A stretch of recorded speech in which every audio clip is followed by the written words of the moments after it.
Tata, maman, bandeko, bana ya Congo. Na eli sous le loyo, kosolana bino, comme d'habitude d'ailleurs. Pambate, mboko ya biso République démocratique du Congo. Eza kotambola na ndenge elongo banite. Yango lelo na ye, to solola, menako sende intervention nanga en deux parties. Partie à liboso, eza partie oyo nako dénoncer ma immense raison mona kezo tambola malamu te pe biso banso yebi que effectivement eza ko tambola malamu te. Parti a mi balé par contre nako sala ba proposition parce que soko ni ko sala politique ko sala toujours na ba idée ya ko critiquer te. Donc on appelle ma proposition, bien entendu, ngana ko sala résistance en ce moment, mais ça implique quand même de la politique. Donc je dis ça comme ça, je dénoncer tout ce que j'estime que dans le temps de la monter, mais ce qu'on a yango, n'a pas ma proposition.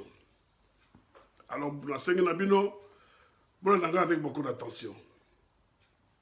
Qu'est-ce que je dénonce dans le Congo et le Boye? Et là, quand il dit bon, ce qu'on dénonce dans le Congo, insécurité. Moi, que ça qu'on vive dans l'insécurité, moko. Oyo moto moko a souhaité te pe moto moko a souhaité te pe moto moko a imaginer te que Congo na biso et qu'on vivre situation na ko vivre les loyo boye où on tue à gauche, on tue à droite, on enlève à gauche, on enlève à droite. Service aux alliés censés qu'on remette de l'ordre dans le secteur, ce qu'on remette ordre. Et ce qu'on a bien wana na keimbala moko na pensée moko réflexion moko boya général Maïla Lobaka soko monique ba service à sécurité baza ko silisa les comme sécurité c'est que ba délinquants baza na kati bali parmi ceux-là même qui sont censés apporter remède à l'Ikambouana. Donc totala toluka mosikate to comprendre que l'insécurité ça peut persister parce que bateau bazali à la base de l'insécurité pour la plupart bazali parmi les hommes en uniforme. Et voilà les raisonnements, il y a Général Mayele et moi je lui donne entièrement raison. Tant que nous avons balé ça ronger au Congo, tribalisme. Je suis désolé de le dire, mais en ce moment, tout ça comme on appelle ça monter à tribalisme. Et c'est là que mon ça la passe. Parce que biso na Congo, ngana na bota na Congo, bato mingo bazaka ba camarade na ngai to kola na bango to tanga na bango. Pour la plupart, na ba bikoro na bango te, ça m'intéressait pas. Tout ce qui m'intéressait c'était leur nom, kombo na yo nani, c'est tout. Mais les loyo boye, nous vivons tout à fait autre chose. Et Montoyo azako pesa impulsion pour que l'oko ait justement tribalisme et que Naliboso, c'est le numéro 1 même, entre guillemets, Yamboka, le chef de l'État. Tout ça comme on a yango, na ba nomination na ye. Ce qu'on a nommé 4 personnes, 3 au moins, basa batu ya province na ye. Ce qu'on a nommé 2 personnes, moko au moins, aza muta province na ye. Et ce qu'on a nommé moko, eza obe muta province na ye. Mais la compétence n'est pas seulement kassayenne. Dans le Bas-Congo, il y a des compétents. Dans les Bandundu, il y a des gens compétents. À l'Équateur, dans les Hauts-Zaïre, dans les Katanga, naturellement dans les deux Kasaï aussi. Mais Mokeze Abisso Banso, pourquoi vous vous focalisez sur une seule tribu? Et je ne parle même pas de la région. Hein.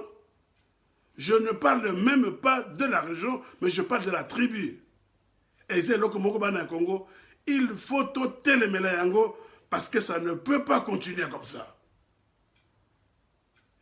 Et là, nous avons dénoncé, parce que c'est moi et Béni, nous avons dénoncé, nous avons mis en profondeur, parce que Bilombas Moyebi Biango. Et là, nous avons dénoncé la famine. Nzala na Congo.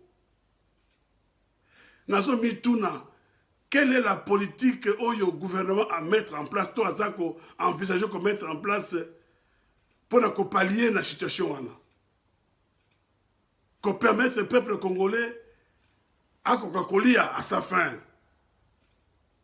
Pour permettre l'évacuation, il y a des denrées alimentaires dans les centres de production vers les grands centres de consommation. Quelle est la politique du gouvernement par rapport à cela? Apparemment, le gouvernement n'y pense même pas. Et sincèrement, nous, on reçoit des informations, on reçoit des coups de fil. Eh bien, Congo, et le Congo Zala, et comme le Congo Congo. Et c'est tout simplement regrettable. Économie en Mboka, et allés par terre. Souvenez-vous, mes chers amis, mes chers frères, Bana Congo, il y a quelques années en arrière, Nakatia Congo, tu as riche. Des riches, je dis bien. Ce qu'on vit, la province locale, la Congo, tu as Kisombe Kiakumwisi, tu as Lungwana, tu as je sais pas, Bazaka est belé. Makaya Lesi, Bazalaka, Congo Mwanda, commerçant Baraka est belé, et activité commerciale Zaka qui fonctionne. Le lieu où tu as commerçant Bazasoussouap. Surtout au Kenya, Kasai, tu as Kansebu, tu as Fonchi, tu as Tuambongo est belé. Le lieu où Congo Balakasouté. Le lieu où Congo, riche Nabiso Bazasouté.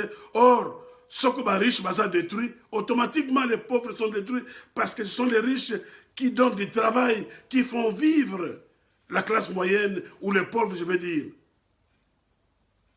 Bon, ce que les riches va détruire Bango. Et bon, la classe moyenne. Bongo bato bazana se ya moyenne ou les pauvres. Bako bika nengenini, bako remonter pente nengenini.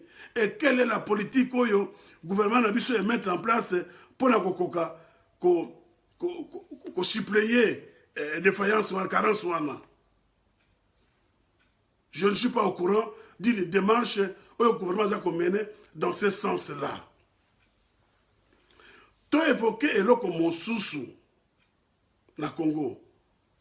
Intolérance. Manque de respect mutuel. Tout ce monde a Mikoloyo. C'est pas la première fois. Toutes les semaines, d'ailleurs, tout le monde a Congo. Mais cette fois-ci, tout le monde, des hauts officiers armés, un major et un capitaine, ils se changer coup de poing en public. Nonobstant le fait que les subalternes de Bango s'interposer pour empêcher Bango de Yango et là comme mon côté. Mais oyo armée en Nengenini, na une discipline à boyer.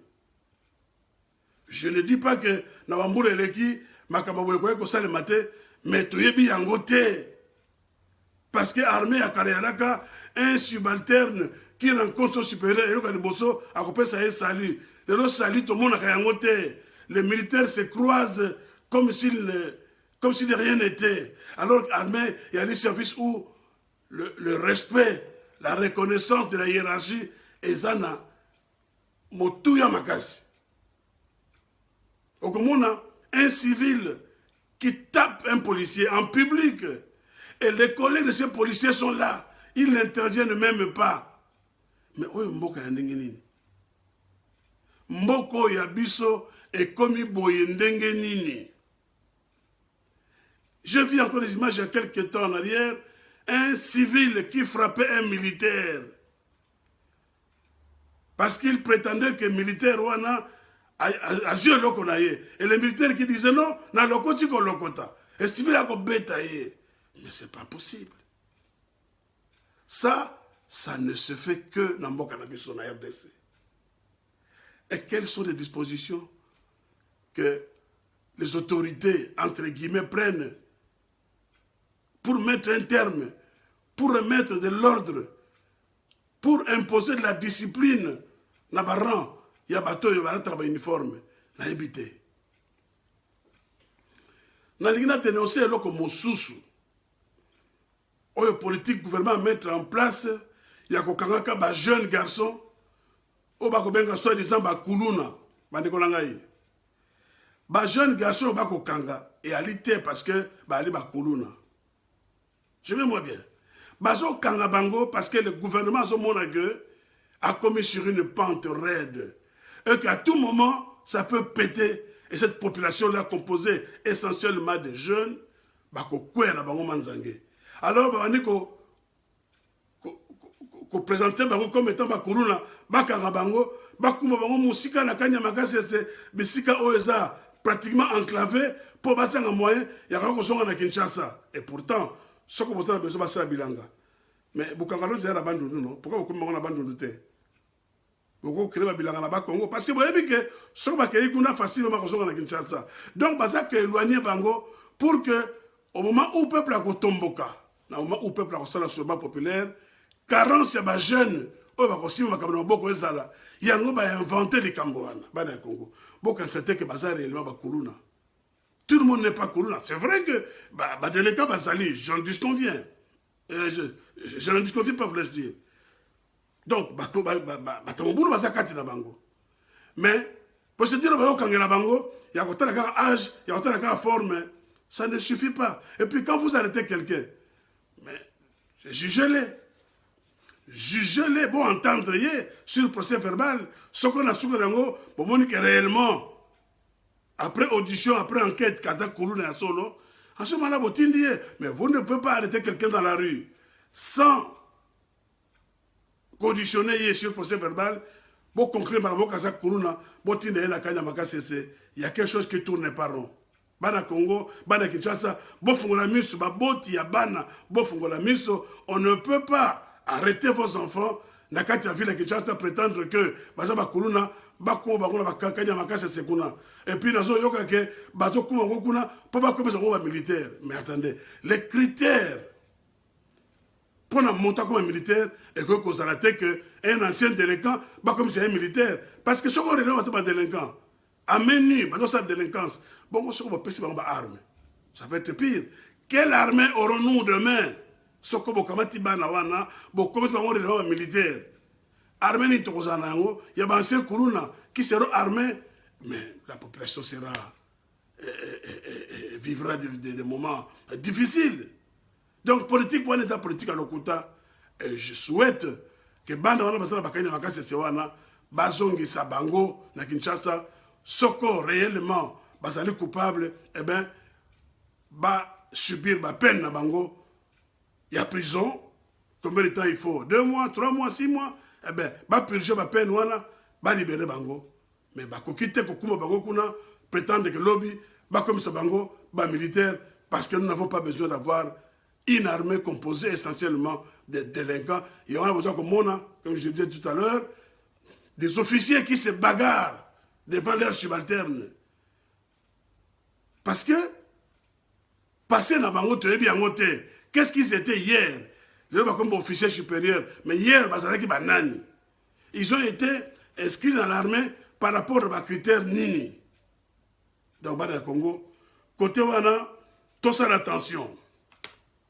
Et là, comme sous tu remarqué, Mikolo, ce qu'on te lobby, ah, bah, on a balobaka. Puis ce pense Yoki. Adhésion, il y a Rwanda Tutsi. On va bien Rwanda, na UDPS. Et bien, il et bandi ndenge nini batutsi ba kokota obena IDPS mais tant on trouve que na bino que Félix ali agent de la balkanisation mingi peut-être bandimela ki bisote mingi bandimela ki bisote mais le loyo ba Rwanda tutsi bango wana 250 baadhérents à UDPS. Bana Congo, to fungola miso. To fungola miso. Oyebi président Mitterrand, non, Jacques Chirac à Lobaka, notre maison brûle et nous regardons ailleurs. Notre maison brûle, mais nous nous regardons ailleurs. J'espère que demain, nous ne dirons pas que nous ne savions pas. Makamoso le kaliboso na miso na biso, toko ko régler yango te, toko ko sa position te, mais j'espère que lobby toko lobate que tu eba quitté, toko bate que tout le monde a quitté, tout ça comme mona. Donc, il faut que nous fassions quelque chose pour Namboka na biso, c'est très important bande ko nangai. Sikoyo eloko nyine kosela, poto ko changer mboka wana. Moko, soulèvement populaire. Il faut que le peuple se soulève pour mettre hors du pouvoir Batoba Okamamboka lelo yoyo. Je répète ça tous les jours dans mes vidéos parce que j'estime que solution de tikal yango yango wana. Solution de tikal yango yango wana. Mboko yabiso eko amorcer virage à changement par rapport à l'élection terre. Parce que l'élection ils allaient organisée et supervisée par les occupants. Donc, si tu as un changement dans Mboka, il faut procéder d'abord, un soulèvement populaire, pour te pouvoir te faire remplacer Bango par un pouvoir responsable. Je dis bien, un pouvoir responsable. Soko, tu tiens en place un gouvernement responsable. Gouvernement n'a pas la mission. Il y a qu'à réformer d'abord l'armée. Qu'à réformer l'armée, qu'à réformer la police, qu'à réformer le service de renseignement, qu'à mettre en place un nouveau système d'enseignement, qu'à mettre en place un système de santé adapté à la réalité de Nabiso, qu'à ça le recensement, il y a des Congolais, qu'à ça la paix, identification, peut doter les Congolais d'une carte d'identité, pambate, n'enge toali na Congo na biso yo, carte d'identité la kasusoute. Et ce n'est pas normal. Nyonso wana, il faut un gouvernement responsable et ça la mosala wana. Et que ça biso combien de temps mosala wana? Ça peut prendre 2 ans, 3 ans. C'est pas un problème. Parce que pendant ce temps, tu as jeté ma base, il y a fonctionnement harmonieux, il y a développement en Mboka. Les lois boye, Mboka Nabiso, plus de 80% de la population est dans le Mosarate. Dans le Baki Nabino, dans le lobby, la deuxième partie, il y a émission Nanga, il y a vidéo Nanga, voulais-je dire, n'a pas sa proposition. Congo Mosala est alité, et pourtant, pour créer de l'emploi dans Mboka wana, c'est le Komoke. Même c'est bien le Komoko. Mokolomosu na Kinshasa, j'étais dans mon bureau. Un ami est venu me voir. Il faisait très chaud. Il entre, il me dit, j'ai soif, est-ce que je peux avoir un coca? Je dis, bien sûr. Nabengi, Wissi Nanga, n'a dit, il y a la coca pour moninga nanga yao. Monsieur wana yena coca, na décapsuleur, nanga fou, na tunye me verre et ali wapi. Bien patronat son verre. Le temps qu'il est parti chercher un verre, comme ça, d'instinct, Kakaboué, n'a jeté coup d'œil sur la bouteille, n'a mon le col et l'eau comme la carte à bouteille. Papa n'a pas fait papa, c'est la moquée. Mais autres, t'as bien bouteille. Qu'est-ce qu'il y avait dedans? Un journal. Moi, il fait un journal. Plier yango, continuer dans mon langue. Pour quelle raison, je ne sais pas. Mais comme Milangi, il y a masanga na Congo, ba réutiliser yango, ils ont dans usine, ba laver yango et puis ba recharger yango masanga. Eh ben ce bout de journal et croyez qu'au bimaté et tikali nakati parce que vimbi c'est un petit papier et vimbi et ba recharger masanga nakati. Et vous comprenez que ce qu'on monte mais là qui masanga wana ba bouya journal wana qu'est-ce que ça pouvait faire? Donc par rapport à yango, on peut trouver une formule pour créer de l'emploi. Et c'est en quoi faisons? En 10 ans, dans la société, la brasserie New Kinshasa, il y a Congo. Je dis bien, il y a Congo. Que tu peux, par exemple, 2 ans. À partir, par exemple, il y a 2023, nous sommes au mois d'août. À partir de août 2023, aucune bouteille, il y a Masanga, il y a Primus, Soko Skol, Nkoi, Soko Regla, Soko Tembo, Simba, Coca, Fanta, Gino, tout ce que vous savez, Vital et consort, ne peut être réutilisé. Il y a Masanga, dans la bouteille, il y a Sika. Alors imaginez-vous, combien de bouteilles l'abraliment à Polizaka par jour, pas de bouteilles. Combien de bouteilles à Polizaka, il y a Primus, il y a Nkoi. Combien de bouteilles Inibra à Polizaka, il y a Skol. Combien de bouteilles il y a Soy Castel, il y a Soko Stout, Sokonini. Combien de bouteilles il y a Coca, Fanta. Combien de bouteilles il y a Vitalo et consort. Prenons une moyenne de 12 millions. Une moyenne de 12 millions de bouteilles par jour. Ce qu'on va créer, usine, je prends la ville de Kinshasa seulement, hein, dans un premier temps. Pour créer une usine pour fabriquer 12 millions. 12 millions pour compter dans la casse. À Tokena, 14 millions de bouteilles par jour. Une usine pour créer dans Kinshasa. Et ce qu'on va usine ça créer pour fabriquer 14 millions de bouteilles, eh bien, combien de personnes dans Kinshasa maintenant, rendez-vous compte que la brasserie est allée dans la ville de Kinshasa, dans toutes les régions. Il y a RDC, nous avons des brasseries. Et ce qu'on dans toutes les régions, il y a 2 ans, créer une usine de fabrication de bouteilles, parce que la matière première, c'est le sable. Nous en avons au Congo, ce n'est pas compliqué. Ce qu'on va créer une usine, et que l'usine est parvenir qu'on engager au moins 2 millions de personnes. Je dis bien pour tout le Congo. 2 millions de personnes sont comme misala dans la usine. Impact dans le donc 2 millions de personnes dans misala. Considérons que une famille peut être composée d'un père, d'une mère et d'un minimum de 2 enfants. Ça fait 4. Donc 2 millions fois 4, ça fait 8.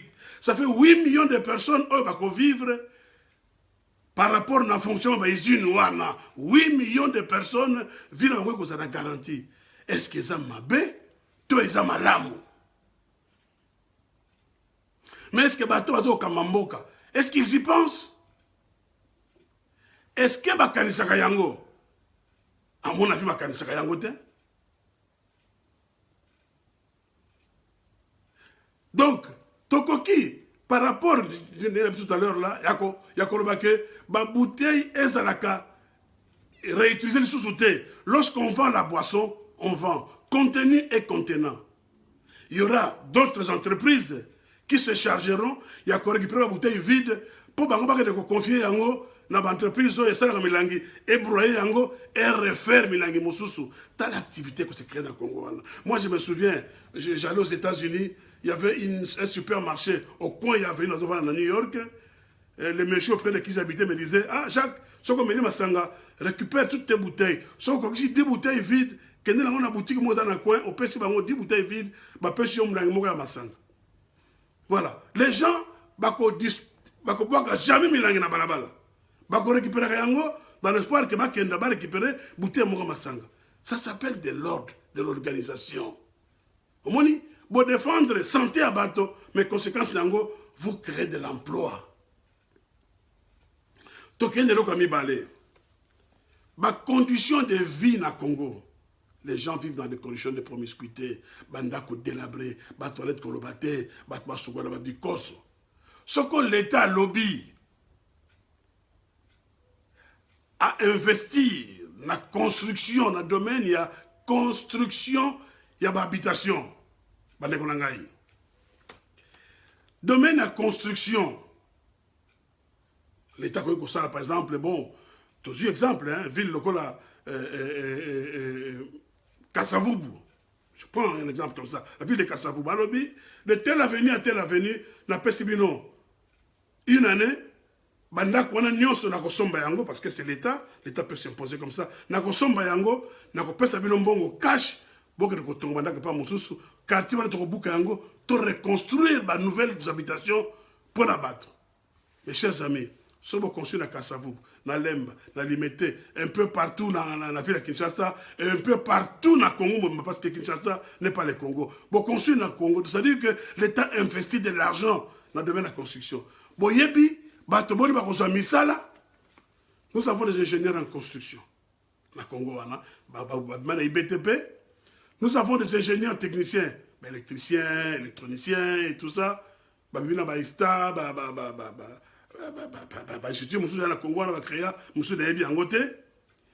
avons des architectes, et la classe moyenne de manœuvre, électricien, ingénieur, c'est-à-dire pour la câblage et tout ça, maçon, soudeur, plombier, peintre, charpentier, designer, décoration intérieure, tous ces gens-là, par rapport au domaine de la construction. Parce qu'imaginez-vous, pour construire, je prends un exemple comme ça, allez, 10 000 habitations. Mais 10 000 habitations. Bon, cet exemple, il y a construire un ndako moko, na Kinshasa. Pour pas ton ndako moko, il maçon boni. Tant que tu prends ton ndako moko, il y a 6 maçons. Ndako moko, 6 maçons. Baza, 2 électriciens, 2 peintres, 2 charpentiers. Donc, comme il y en a plus de 15 personnes, pour ton ndako moko, mais imaginez-vous, pour battre 10 000 habitations. Bato boni ba kozo mosala. Et en plus, il y a bato mosala, mes chers amis. L'activité boni, que vous allez créer, dans la mboka wana. Bona dans malamu. L'activité que vous allez créer, que vous avez ampleur, cimenterie.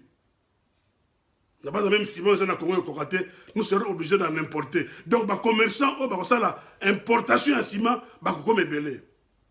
Les fournisseurs de sable pour la construction, comme belé. Les fournisseurs de moellons, comme belé, les carrières de salema, les carrières. L'entreprise a vendu la peinture, le matériel électrique, le matériel de la plomberie, la scierie pour la mabaya, le sanitaire, c'est-à-dire la salle de bain, le lavabo, la toile, la WC, tout ça, le vendeur d'ango, le kenkaeri, bonnier comme ça dans le Congo. Service mécanique général, bateau ba barre de fer, bateau ba tôle, ba jardinier, ba dépôt à vente à bois, boni et salema pour secteur où on est à construction et prendre réellement corps et son ampleur. Mais nous sommes sur le matin pour nanine. Volonté politique dans la réalité. Volonté à côté de mboka. Il y a qu'à remettre le peuple dans la de Siganaye et salité. Congo. Volonté et réalité. C'est-à-dire que l'autorité n'a pas se dit, population, oh ben on s'en fout. Assez de briller naïe. Assez de briller naïe. Et pourtant, l'État a sali wana pour la construction du peuple naïe. Botala ndena baki na bandelia boye. Soko to lobby to remettre en état ne serait-ce que la route de dessert agricole. Beaucoup sont en tracteur, beaucoup qui tapé la route de dessert agricole. Et ça n'a pas asphalté. En terre battue, mais bien entretenue et avec du matériel aidant pour pouvoir entretenir l'ango. Mais, bato boni bakozongela kosala bilanga parce que bayebi ke lona biloko nanga na koévacuer en faire ba grand centre pe na koteka yango bato boni bakozwa misala ba chauffeur bato ba commerçant ba grand camion pour na koévacuer ba biloko wana mais Congo kozonga en état na petit exemple mosusu parce que je voulais en donner 3. Congo c'est la richesse qui était belle c'est un petit exemple là déjà na ozongela yango. Investisseur, toujours comme investisseur. Toujours comme investisseur, c'est pas rien, Moko. Bakoya, Moko. Montre-moi, Koya, Robi, il y a investi dans le domaine, il y a bois. D'accord. Olingi, on investit dans le domaine, il y a des camboutés. Mais connaissez à Moko. On peut créer Sierra Nayo, Nakacha Congo. On peut exporter des produits finis et à la rigueur, des produits semi-finis. On peut exporter des grumetés. Bon, petit facilité pour fonctionner malamu, n'est-ce pas? Eh bien, à créer Syrie naye na kachamboka, bato boni bakozo misala.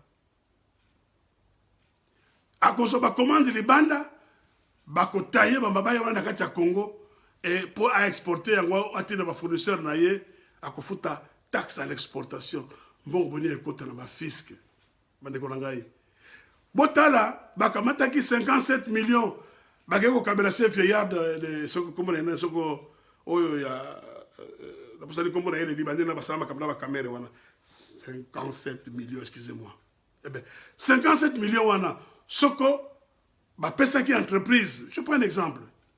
L'entreprise à Congo, CAZA ezali, Safrica ezali, Occitan Beto ezali, bo pesa ba marché à construction ba maison, ba de konangai, ba tuboni banga ba zo misana na Congo.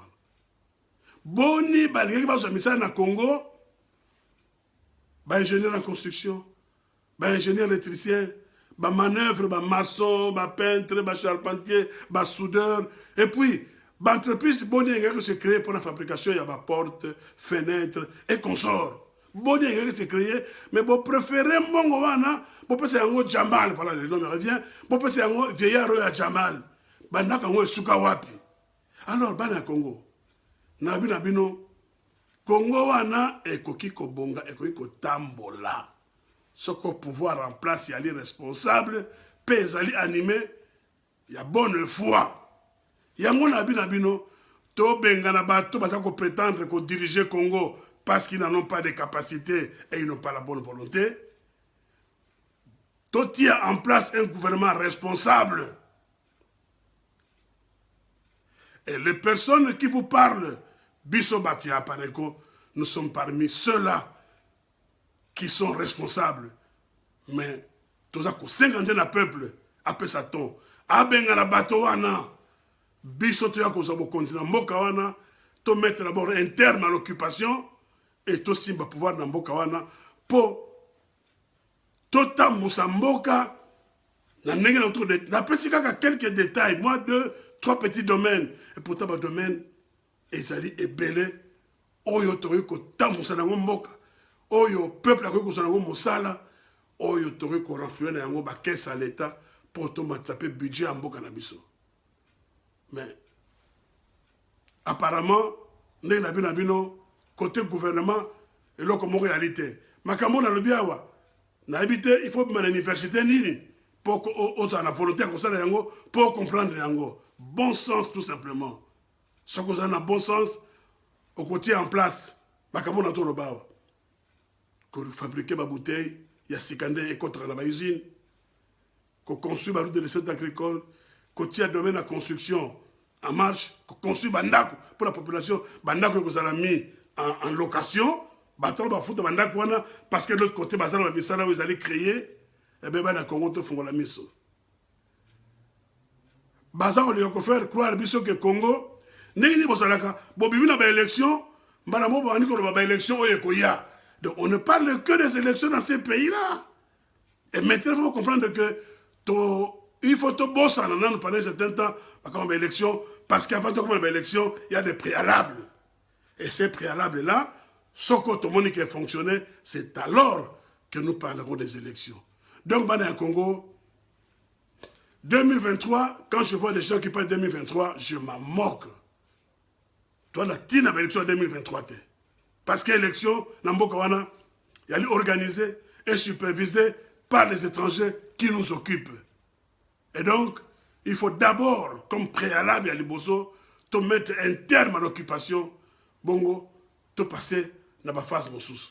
Voilà. Donc, on a qui n'a pas bino tango ya moké, n'a sa vidéo molaïté na mono débordé moi moké, mais ce n'est pas grave, il le fallait parce que ma camon a qui n'a pas bino et Zalaki tout de même important. Voilà. Donc bana Congo to tellement pour le slogan populaire, toi la sous pongité, baboti, to ça l'attention, bana biso ba kanga bango, ba kumba bango na kanya makasese, soi-disant bakuluna parce que balingi bana ko bango na Kinshasa pour ba yebi que bangonde mokolo to décider, to tellement biso peuple bangonde bako simba révolution wana yango baza ko évacuer bango malembe au fur et à mesure na kata ville Kinshasa. Mais bakosi na Kinshasa wana ba peuple bali ebele et le Congo ce n'est pas seulement Kinshasa.